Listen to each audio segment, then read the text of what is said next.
All right. What's the next topic today? Cool. Next one is from Rayan Butt. So, should there be a screen time requirement to be a Best Actor nominee?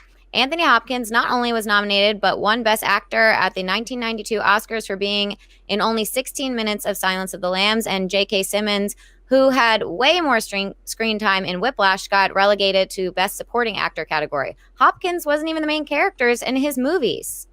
Rob, listen, this is true. I mean, we've talked about this a Yeah. lot, about the fact that, sometimes we get these actors in there who are this, and then they say somebody's going to be a lead category, and we're like, what? And then they say somebody else is going to be a supporting category. What? One of the biggest things to me was when they nominated Christian Bale for Best Supporting Actor for The Fighter. It was a brilliant performance, but there's no way in hell that was a supporting role. There was no way in hell that was a supporting role. You know how much screen time he had in that movie? Do you know he had just as much screen time, just as much dialogue, just as much everything? But they decided it was the same year that Colin Firth was being nominated for Best Actor for The King's Speech. And there was no way in hell anybody was going to beat Colin Firth that year for The King's Speech. So they go, oh, well, he can't win in that category, so let's just put him in Best Supporting. Meanwhile, you had like Dame Judi Dench for Shakespeare in Love. She had 5, 6, 7, 8 minutes of screen time?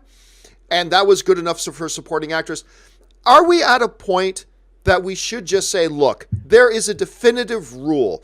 If your performer is in a movie over 25 minutes of screen time in the movie, or over 30 minutes of screen time, they're not a supporting actor. I don't know. Do you think there should be some kind of guidelines to this, or do you think they should just keep it wild, wild west the way it is right now? Well, I think it's really, isn't it up to the studio to nominate the actor to put in the category? There's nothing governing where they need to be. And I think there's a little bit of strategy going on there too. They look at the other actors, they look at the pool of actors that are going to be nominated, and they're trying, look, the studios are trying to win awards. All of the Oscar season, the way they parade all the actors out on the various talk shows, and they stump speech and do events, and it's all about playing chess, so to speak, and winning these Oscars. So I think that's where we're at. I mean, it's an element. The reason that somebody puts forth a performance like Anthony Hopkins is it was so indelible. Look, I think JK Simmons should absolutely have been nominated for Best Actor because that performance was amazing. But because of that, the people that were also running, he had less chance of winning, and he did win in the Best Supporting Actor category. And they played it beautifully. They got an Oscar for Whiplash.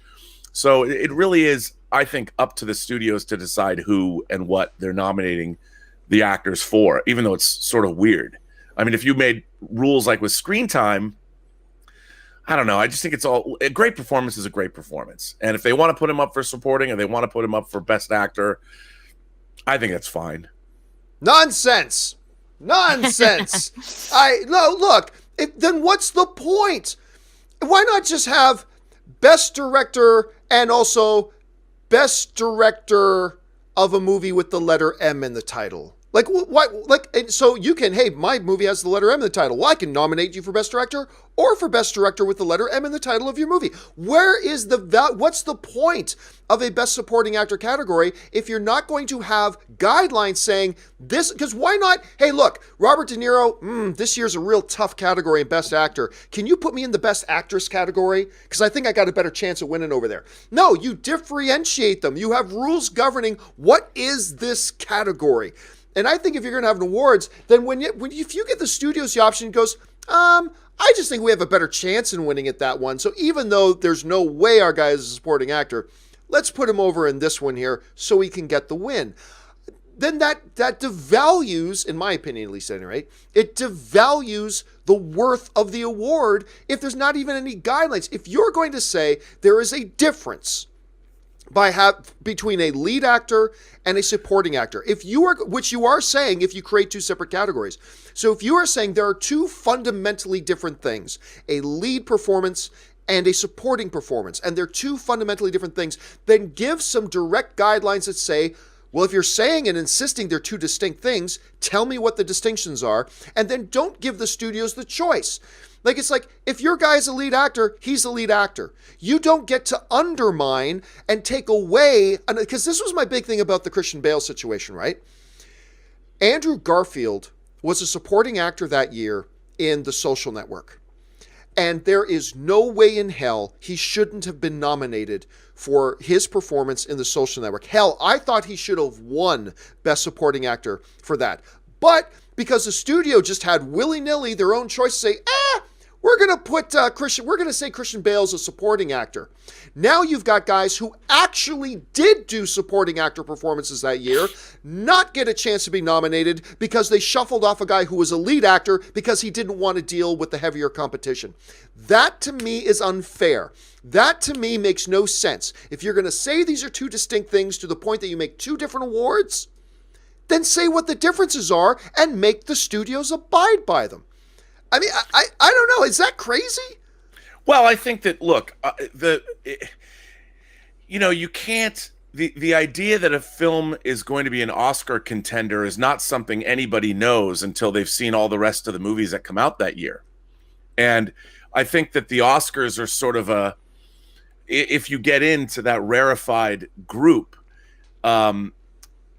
having rules as to who or what can and can't be nominated. I mean, that would have to be like, I think it would have to be in the contract of an actor when they're shooting a film. It becomes, putting those kinds of rules on things makes it a little strange. I mean, it already is strange, but the idea that you're going to win an Oscar is so strange to begin with, and it's such a remote chance that having all of these rules would then, how far back do you take them? Do the rules go back? I mean, what if you have two great supporting performances and each actor's in the movie for the same amount of time, 16 minutes, and you have to abide by that rule? I mean, then people are going to start to put in their contracts that if we get nominated for an Oscar and I'm in this movie for this amount of time, I get to be the one put up for either actor or supporting actor. How far back does it go? It could open up a kettle of fish that it would be very difficult to relegate.